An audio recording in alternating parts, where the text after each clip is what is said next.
जय हिंद दोस्तों। आज बात करेंगे हमारा नजरिया तय करने वाले कारकों के बारे में। कौन से वो कारक है जिनसे हमारा नजरिया तय होता है? क्या ये जन्मजात होता है? क्या ये उम्र के साथ बदलता रहता है? क्या ये माहौल से प्रभावित होता है? क्या शिक्षा के माध्यम से इसको चेंज किया जा सकता है? तो आगे कंटिन्यू बात करते हैं।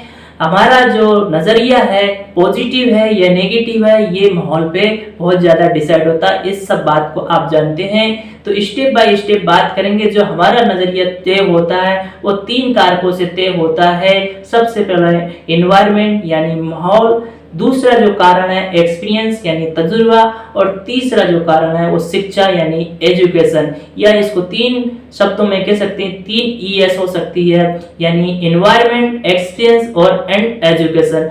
स्टेप बाय स्टेप बात करते हैं। सबसे पहले बात करते हैं एनवायरनमेंट यानी आपका माहौल कैसा है। नजरिया तय करने के लिए एनवायरनमेंट यानी माहौल का एक बहुत बड़ा रोल है। हम समझ सकते हैं कि हम लोग जैसे माहौल में रहते हैं ऐसा ही हमारा नजरिया बनता चला जाता है, और ये एक हमारी कच्ची उम्र से ही शुरुआत होता है। जैसे कि हमारे घर का माहौल अगर पॉजिटिव है यानी घर में सब पॉजिटिवनेस से भरा है, तो धीरे धीरे स्टेप बाय स्टेप हमारा नजरिया पॉजिटिव बदलता जाएगा।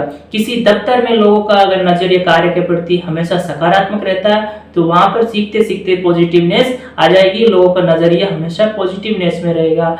मीडिया, टेलीविजन या अपनी सोसाइटी में जहां भी कार्यशैली चल रही है, अगर वहां पे लोगों का नजरिया पॉजिटिव है, अच्छा सकारात्मक है, तो वहां पर उनका नजरिया पॉजिटिव रहेगा। अर्थात अगर नेगेटिव है तो नेगेटिव एटीट्यूड बन जाएगा, यानी गलत नजरिया बनता चला जाएगा। यानी कि इस तरह कह सकते हैं कि माहौल से नेगेटिविटी आती है और पॉजिटिविटी आती है, यानी हम सब लोगों का नजरिया माहौल से यानी एनवायरनमेंट से बहुत अधिक तय होता। जो दूसरा कारक होता है नजरिया तय करने वाला, वो एक्सपीरियंस यानी कि तजुर्बा। तजुर्बा आपकी जिंदगी में आपने जैसा एक्सपीरियंस गेन किया, आपका जो एटीट्यूड है उसी तरह होता चला जाएगा। यानी आपने अपने कार्य में एक्सपीरियंस में हमेशा पॉजिटिव रूप से काम किया, पॉजिटिव लोगों के साथ मिलकर काम किया, तो आपका नजरिया हमेशा सकारात्मक होता चला जाएगा और पॉजिटिव बनता चला जाएगा। यहाँ मैं आपको एक उदाहरण देने वाला हूँ।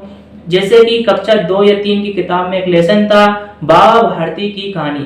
बाबा भारती की कहानी आप सभी लोगों ने सुनी होगी, नहीं सुनी होगी तो मैं बता देता हूँ। बाबा भारती एक महात्मा के वेश में रहते, एक डाकू ने उनसे मदद लेना चाहे।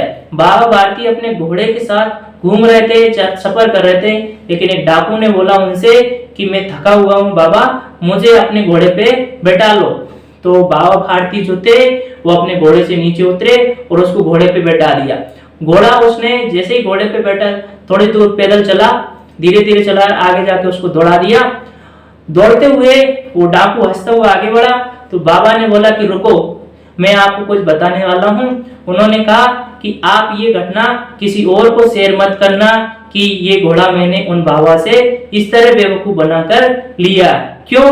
क्योंकि ये जो मेरा एक्सपीरियंस है वो इस तरह बन जाएगा और लोगों को, जो अन्य लोगों को सुनने को मिलेगा, तो लोगों का एक दूसरे पे से भरोसा उड़ जाएगा।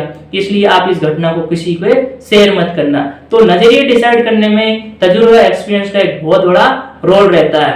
इसके बाद करते हैं सबसे इंपोर्टेंट पार्ट जो नजरिया को डिसाइड करता है, वो एजुकेशन यानी शिक्षा। शिक्षा का मैं यहाँ पर मतलब इतना सा नहीं है अर्थ ज्ञान या शब्द ज्ञान या डिग्री का ज्ञान करना ही एजुकेशन नहीं। यहाँ मैं शिक्षा में विस्तृत ज्ञान की बात कर रहा हूँ, जिसमें फॉर्मल एजुकेशन यानी औपचारिक शिक्षा और अनौपचारिक शिक्षा यानी इनफॉर्मल एजुकेशन, दोनों की मैं बात यहाँ पर कर रहा हूँ।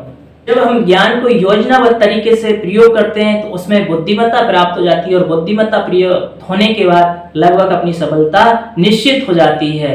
सफलता प्राप्त करने के लिए अपनी शिक्षा का नियोजित तरीके से प्रयोग करना बहुत ही आवश्यक होता है। यहाँ शिक्षा में शिक्षक की भी एक बड़ी भूमिका होती है, क्योंकि शिक्षक शिक्षा देता है और अपने स्टूडेंट्स को एक सकारात्मक माहौल प्रदान करते हैं।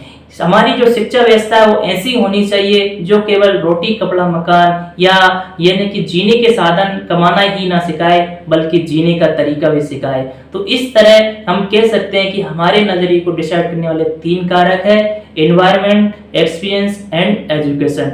तो माय डियर फ्रेंड्स, आपको कैसी लगी ये वीडियो? अगर अच्छी लगी तो लाइक कमेंट शेयर जरूर करना। नेक्स्ट वीडियो में मैं लाऊंगा कि सकारात्मक नजरिए के क्या फायदे हैं और नेगेटिव नजरिए के क्या नुकसान है। ठीक है फ्रेंड्स, मिलते हैं नेक्स्ट वीडियो में। तब तक के लिए जय हिंद, जय भारत।